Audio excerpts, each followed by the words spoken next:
ओम सजात्म स्वरूप परम गुरु शुद्ध चैतन्य स्वामी ने नमः।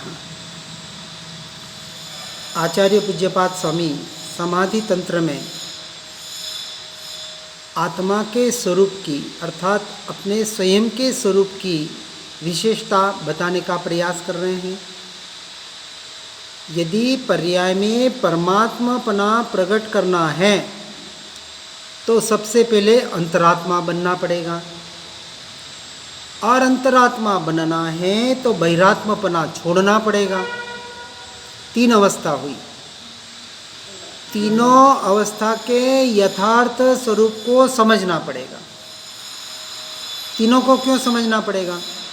क्योंकि जब तक बहिरात्मा का भी यथार्थ स्वरूप पता नहीं चलेगा तब तक वहाँ से छूट नहीं पाएंगे। और जिसमें लीन होना है अपनी आत्मा, उसका भी यथार्थ स्वरूप पता नहीं होगा तो संसार से तो छूट जाएंगे, लेकिन यथार्थ रूप से जिसमें लीन होना था उसमें लीन हो नहीं पाएंगे। अब द्रव्यलिंगी मुनि पूरे संसार से तो छूट जाता है, लेकिन वस्तु स्वरूप का यथार्थ निर्णय नहीं है। जहाँ टिकना था, जिसमें स्थिर होना था, अब उसने 28 मूल गुण पालन को धर्म मान लिया, पूरी शुद्ध से शुद्ध क्रिया करने लग गया, तो वो स्थिर अभी मनोवचन काया में हो रहा है, अपनी स्वरूप में स्वभाव में नहीं हो पा रहा है। और भावलिंगी मुनियों की दशा ये होती है कि द्रव्यलिंग का बाहर आधार होता है, लेकिन मुख्य क्रिया उनकी कौन सी होती है? अपने स्वरूप रमणता की। पूरा उपयोग मैं अपनी आत्मा में ज़्यादा से ज़्यादा कैसे रह सकता हूँ, शुद्धोपयोग, अंतर्मुहूर्त अपने स्वरूप में लीनता का पुरुषार्थ। अब यहाँ गाथा 81 में कह रहे हैं, आत्मा का स्वरूप उपाध्याय आदि गुरुओं के मुख से बहुत ही सुनने पर तथा अपने मुख से दूसरों को बतलाते हुए भी, यानी सुनना, पढ़ना, वक्तृत्व करना, पंडिताई करना, बोलना, बताना, समझाना, इतना सब करते हुए भी जब तक आत्म स्वरूप की शरीरादि पर पदार्थों से भिन्न यथावत भावना नहीं की जाती, उसका निर्णय नहीं किया जाता, उसका स्वयं के अंतर्दृष्टि से श्रद्धान नहीं किया जाता, तब तक यह जीव मोक्ष का पात्र नहीं बन सकता। कहना, सुनना, पढ़ना, चर्चा करना ये जरूरी है, परंतु उससे भी कई गुना जरूरी उस रूप अपनी चर्या करना, अर्थात अपने जीवन को परिणमित करना। ये पढ़ना, सुनना, चर्चा करना तो अनंत बार कर लिया, लेकिन उस रूप उन परिणामों के द्वारा जो अपने परिणति को बदलना था और अपने परिणमन को सुधार करना था, उस रूप जीवन को परिणमित करना था, अर्थात उसमें चर्या करनी थी, उस रूप अपने जीवन को बनाना था। वैसे यह जीव नहीं बना पाया, और आज ऐसा अपूर्व अवसर आ गया है कि अब अपने दृढ़ता के आधार पर, निर्णय के आधार पर, इस दृढ़ श्रद्धान के आधार पर हम अपने परिणामों को सुधार कर ऐसे दृढ़ निर्णय करें कि अब मुझे अपनी आत्मा के सिवा अब मुझे दूसरा कोई कार्य नहीं करना। पहले निर्णय होगा, तो निर्णय का अर्थ हुआ आपके पहले परिणाम सुधरेंगे। यदि परिणाम ही आप उस निर्णय को टंकोत्कीर्ण नहीं कर पाए तो उस रूप चल ही नहीं पाएंगे। पहले कई निर्णय हुआ कि मुझे फलानी जैसे बहुत जने प्लानिंग करते हैं ना कि मुझे स्विट्ज़रलैंड घूमने जाना है, और 6 महीने पहले उसने तय किया। ऐसा तो नहीं है कि आज तय किया और कल चला गया। अब वो सारी इंक्वायरी करेंगे, कैसे जाते हैं, कहाँ से जाते हैं, सबसे सस्ता और अच्छा कौन सा है, वगैरह वगैरह। अब इंक्वायरी करके, सब करके, निर्णय करके टिकट बुक करेगा तो 6 महीने पहले 4 महीने पहले टिकट बुक करना पड़ेगा। अब पक्का हो गया कि जाना है, अब जाना है तो उस रूप धीरे धीरे धीरे तैयारी करेगा। अब 8 दिन रह गए, 15 दिन रह गए, अब क्या करेगा। अब आते हैं ना हमारे शादी विवाह आते हैं, 6-6 महीने से तैयारियां चलती है। तो एक भव की इस तैयारी के लिए हम 6-6 महीने लगा देते हैं, और ये भव की जो यात्रा है उसके लिए क्या तैयारी कर रहे हैं। हमारे महापुरुष कह रहे हैं 6 महीने का समय, कितना, 6 महीने का समय पूरी निवृत्ति लेकर एकमात्र अपनी आत्मा के लिए लगाओ। उस 6 महीने में दूसरी कोई प्रवृत्ति नहीं, सुनना, पढ़ना, लिखना, बैठना, उठना, खाना, पीना सब आत्मा के लिए, हर क्षण स्वरूप जागृति का प्रयास। और ऐसा करे और अपना काम न होवे, ऐसा हो ही नहीं सकता। गारंटी दी है, 100% गारंटी दी है, और अनुभव के आधार पर दी है, हो सकता है। फिर भी ये मूढ़ जीव जागता नहीं है, चेतता नहीं है। अब उसके पास अपने लिए, अपने अनंत भव टालने के लिए 6 महीने का समय नहीं है, और भव भ्रमण बढ़ाने के लिए समय ही समय है। अब इससे बड़ी मूर्खता क्या होगी। अब हमें ये गहराई से विचार करना है कि ऐसे सुनना पढ़ना तो हो रहा है, हम यहाँ तो सबसे बड़ी व्यवस्था है कि आपको बचपन से सुनने को मिल रहा है, जन्मते ही सुनने को मिल रहा है आत्मा परमात्मा की बातें। हमें तो 12 साल पहले सुनने को मिला कि ये व्यवहार निश्चय होता क्या है, भेद ज्ञान भेद विज्ञान होता क्या है। उसके पहले हमारे सूत्रों में कहीं कहीं आ रहा था, लेकिन आज पता पड़ा कि वहाँ भी ऐसा दिया हुआ है, कोई बताने वाला मिला नहीं, और कोई बता रहे होंगे तो हमारा उदय नहीं था, तो हमारे कभी सुनने में आया नहीं, क्योंकि बताने वाले विरले हैं। और यहाँ तो सभी एक ही बात कर रहे हैं, आत्मा के सिवा दूसरी बात ही नहीं है। इसलिए भेद विज्ञान द्वारा स्वसन्मुखता पूर्वक जीव अजीव आदि तत्वों का भाव भाषण होना ही सच्ची प्रतीति होना, और यही वास्तविक निश्चय सम्यक्त्व है।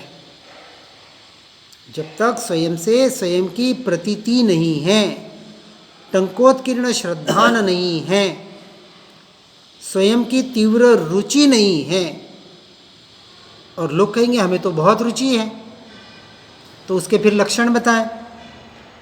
क्या संसार से छूटने का भाव हो रहा है, क्या संसार के प्रति अनासक्त भाव हो रहा है, क्या वैराग्य दशा में वृद्धि हो रही है। अभी उसके दूसरे लक्षण बताएं। अब जब हम संसार में हैं तो वह हम मोहासक्त कितने हो रहे हैं, वहाँ कमल जैसे कितने रह पा रहे हैं। अब ये स्वयं का चिंतन स्वयं से करना है हमें, और इसके बिना जीव मोक्ष का पात्र नहीं हो सकता। पात्र बनना है तो पात्रता पहले क्रिएट करनी पड़ेगी। सिंगनी का दूध का, हाँ, सोने के पात्र में, सोने के पात्र में सिंहनी का दूध एक बार ठहर जाए, लेकिन ये पात्र तो ऐसा है, कैसा, तीनों लोक में, तीनों काल में इससे उत्कृष्ट पात्र और कहीं नहीं है। सबके पास है, और हर जीव के पास यह स्वभावगत पड़ा हुआ है, सबके पास पड़ा, कहीं से लाना नहीं, कुछ करना नहीं, कुछ धरना नहीं। ऐसा अक्षय खजाना, ऐसा अद्भुत तत्व, बस अपने होने पने का स्वीकार, अपनी महिमा लाकर पर की महिमा से हटना है। वापस साथ में हम बताते हैं, हमें तो हमारी महिमा है, जिसे स्व की महिमा है उसे पर की महिमा रहे कैसे, बिल्कुल नहीं रहेगी। अब वहाँ भी अपनी अवस्था की अपेक्षा से देखना है। अब पर की भी व्यवस्था बता दी। पहले तो संसार को पर माने, अशुभ को पर मान के अशुभ से छूटें, फिर जो शुभ क्रियाओं में धर्म माना है उन क्रियाओं से भी छूटना पड़ेगा, बिल्कुल छूटना पड़ेगा। जितनी शुद्धि की वृद्धि करनी है उतनी अशुद्धि से छूटना पड़ेगा। और शुभाशुभ दोनों भावों को अशुद्ध भाव कहा गया, दोनों की क्रिया को अशुद्ध क्रिया कहा गया, उपादेय नहीं है। यदि क्रिया के वक्त हम अपने स्वभाव में नहीं रह पा रहे हैं तो हम उस क्रिया को बिल्कुल उपादेय नहीं मानते। हाँ, यदि क्रिया करते करते उपयोग स्वरूप और स्वभाव में जा रहा है तो हम किसी क्रिया का निषेध नहीं करेंगे। अब ये हमें निर्णय करना है कि क्या वह क्रिया करते वक्त मेरा उपयोग मेरे भीतर रह पाता है या नहीं। और यदि पर शुभ में भी रह रहा है और शुद्ध की तरफ नहीं जा रहा है तो कहीं न कहीं हमारा उस क्रिया में अटकना हो रहा है। ये विशेष ध्यान रखना है। इसलिए कहा, शुभचंद्राचार्य जी कहते हैं, शरीर से आत्मा भिन्न है ऐसा सुनने तथा बोलने पर भी जब तक वह अर्थात दोनों जीव और पुद्गल भेद अभ्यास में परिपक्व करके परिपूर्ण भेद रूप प्रतीति में नहीं आता है,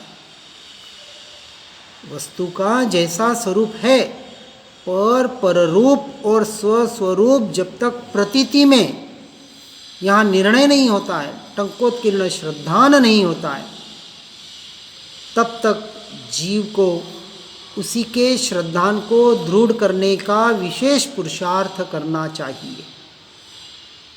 अब क्या करना है, देखो गुणस्थानक की अपेक्षा से देखें तो चौथा गुणस्थानक अविरत सम्यक दृष्टि का। अभी वृत्ति पे जोर नहीं देना है, वृत्ति जीवन में हो बहुत अच्छी बात है, लेकिन जोर कहाँ देना है। मैं अपने उपयोग को अपने ज्ञान स्वभाव में, अपने ज्ञायक भाव में ज़्यादा से ज़्यादा कैसे टिका सकता हूँ, और उसको टिकाने के लिए बाहर से जो साधन रूप व्यवहार करना पड़े, चाहे स्वाध्याय हो, सत्संग हो और जो भी क्रिया हो, लेकिन जिस क्रिया से उपयोग भीतर न जाए ऐसे व्यवहाराभास से हमें हटना है। वो व्यवहार वास्तविक व्यवहार नहीं है। इसलिए आत्मा शरीर आदि से भिन्न है ऐसा जानने पर भी यदि उसका भाव भाषण न होवे अर्थात अनुभव में न आवे तो जानना भी विशेष कार्यकारी मोक्ष की अपेक्षा से नहीं बनता है। पढ़ा सुना जाना, अब उसको अपने जीवन में प्रयोगों के द्वारा लाने का प्रयास करें। पहले यह निर्णय करने का प्रयास करें, निरंतर इसी का अभ्यास रटन चिंतन मनन करें। बार बार कहा जा रहा है, हम क्या है आगे आगे आगे भागना चाह रहे हैं और पीछे का जो है वो अधूरा रह जाता है। पहले जो है उसे पूरा करें फिर आगे भागे, ऐसा न हो जाए। देखो क्या होता है, छलांग लगाना बहुत बड़ी बात नहीं है, और किसी का प्रारब्ध हो, पुरुषार्थ हो, छलांग लगा सकता है, हम ऐसा नहीं कह रहे कि नहीं लगा सकता। शास्त्रों में हर एक के दृष्टांत दिए गए हैं, लेकिन अपनी भवितव्यता क्या है, अपनी योग्यता क्या है, अब हम अभी यानी मैं अभी किस स्टेज पे हूँ, इसका पहले निर्णय करना है। और ये निर्णय स्वयं से, स्वयं में, स्वयं के लिए होगा। ये निर्णय दूसरा कोई करा नहीं सकता। हम इसलिए तो पढ़ सुन रहे हैं, अपना निर्णय करने के लिए। इसलिए कहते हैं कि इस भावना में प्रवृत्त होकर अर्थात अंतरात्मा को क्या करना चाहिए, तो गाथा 82 में कहते हैं कि अंतरात्मा शरीर से आत्मा को भिन्न अनुभव करके आत्मा में ही उस प्रकार से भावना करे जिस प्रकार से फिर स्वप्न में भी शरीर की उपलब्धि होने पर भी उसमें आत्मा को योजित न कर सके, अर्थात परद्रव्य पर भावों में अपनी आत्मा को, अपने स्वरूप को, अपने स्वभाव को एक रूप न कर ले। इतना दृढ़ अभ्यास करना है। एक भव में जो इस देह का नाम किसी और का दिया हुआ, इसमें हमने इतना एकत्व कर लिया है। अब ये एक भाव का अभ्यास नहीं है, अनादि का अभ्यास है। अनंत काल ये जो देहात्म बुद्धि पड़ी हुई है, अब विचार करें, अनंत काल का अभ्यास करने के लिए पूरे दिन में आधा घंटा, 1 घंटा, 2 घंटा क्या काफ़ी है? देखो, प्रारंभिक अवस्था में तो कहाँ जाएगा कि भले 5 मिनट भी करो, पर करो, क्योंकि एक बार जोड़ना है। जोड़ने के लिए किसी को प्रेशराइज नहीं किया जाएगा, नहीं तो वो टूट जाएगा, जुड़ भी नहीं पाएगा। तो उसको जो जो मत संप्रदाय के आधार पर जो जो विधियाँ जिन जिन लोगों ने बनाई हैं, तो उसके आधार से भक्ति मार्ग से वो एक बार जीव जुड़ता है धर्म से। अब जितने जुड़े उसमें जिनकी भवितव्यता पक जाती है, वो जीव आगे बढ़ जाता है। अब हमें विचार करना है कि हम जहाँ हैं वहीं रहना है या हमें आगे बढ़ना है।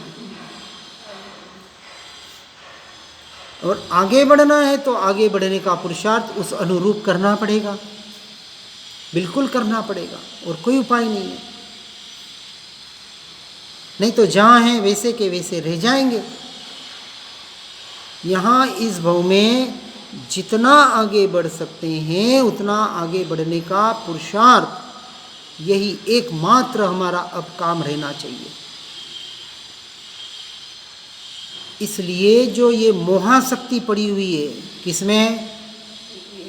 पुत्र परिवार आदि, घर गृहस्थी में, घर गाड़ी घोड़ा बंगलों में 4 प्रतिबंध बताए मुख्यता से। समाज का प्रतिबंध देखो, असत्संग और असत्प्रसंग।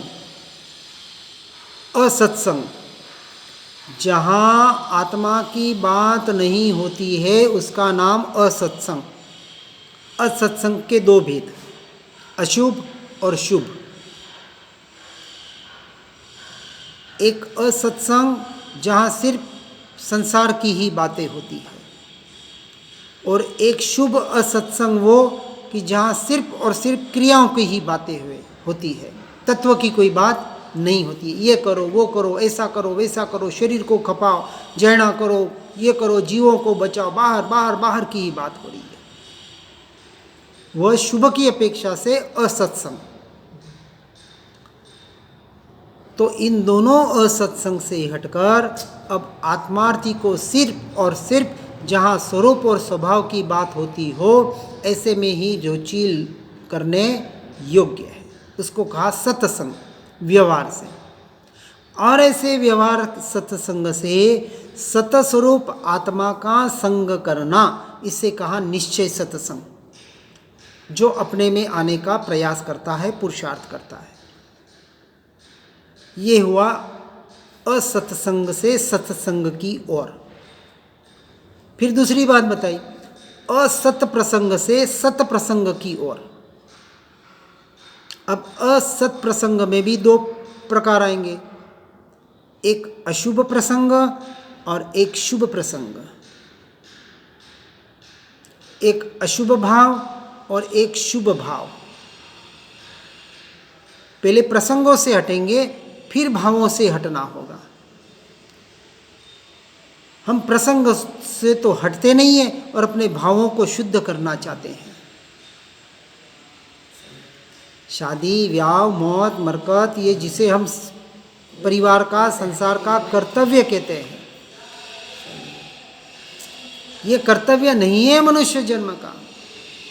ये आत्मार्थी का बिल्कुल लक्षण नहीं है। अब व्यवहार से आत्मार्थी को, मोक्ष मार्गी को व्यवहार से 6 आवश्यक और निश्चय से 1 ही आवश्यक। व्यवहार से सिर्फ और सिर्फ वेद ज्ञान, वेद विज्ञान के द्वारा अपने स्वरूप और स्वभाव की रमणता का पुरुषार्थ, ये कर्तव्य, और निश्चय से आत्मरमणता, स्वरूप लीनता, यह कर्तव्य।